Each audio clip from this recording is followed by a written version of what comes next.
মিয়ানমারের সিত্তে বন্দরে ব্যাপক যুদ্ধজাহাজের উপস্থিতি লক্ষ্য করা গেছে।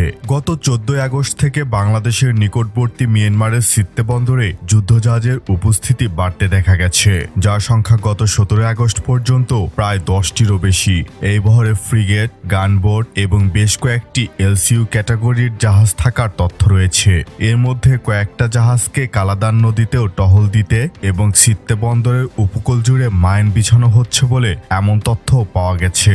উল্লেখ্য, সিত্তে বন্দর আরাকান আর্মি কর্তৃক বেশ কয়েকবার আর্টিলারি হামলা করা হলেও এখন পর্যন্ত উল্লেখযোগ্য কোনো কাউন্টার ব্যাটারি ফায়ার করেনি মিয়ানমার সেনাবাহিনী। বঙ্গোপসাগরের সাম্প্রতিক যুদ্ধজাহাজের ব্যাপক উপস্থিতি হয়তো রাখাইনে অবস্থানরত আরাকান আর্মির ওপর মিয়ানমারের সরকারি বাহিনীর হামলার প্রস্তুতি।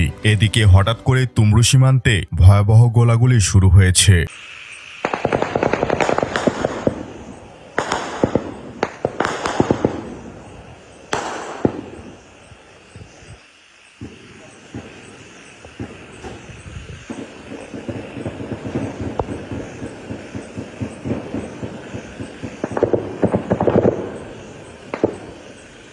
সূত্রমতে, মিয়ানমারের ওপারে তুমরু নারিকেল বাগিচা এলাকায় বিদ্রোহী গোষ্ঠী আরাকান আর্মির দুটি ক্যাম্প রয়েছে। সেখানে এই গোলাগুলির ঘটনা ঘটেছে। বাংলাদেশ সীমান্তের 34 থেকে 35 বর্ডার পিলার সংলগ্ন এলাকায় শূন্যরেখা থেকে মাত্র 300 থেকে 330 মিটার অদূরে এই দুটি ক্যাম্পের অবস্থান। ফলে এই দুটি ক্যাম্পের সংঘর্ষের ঘটনা ঘটলেই তাদের ছোড়া গোলাবারুদ প্রায় বাংলাদেশের অভ্যন্তরে চলে আসে।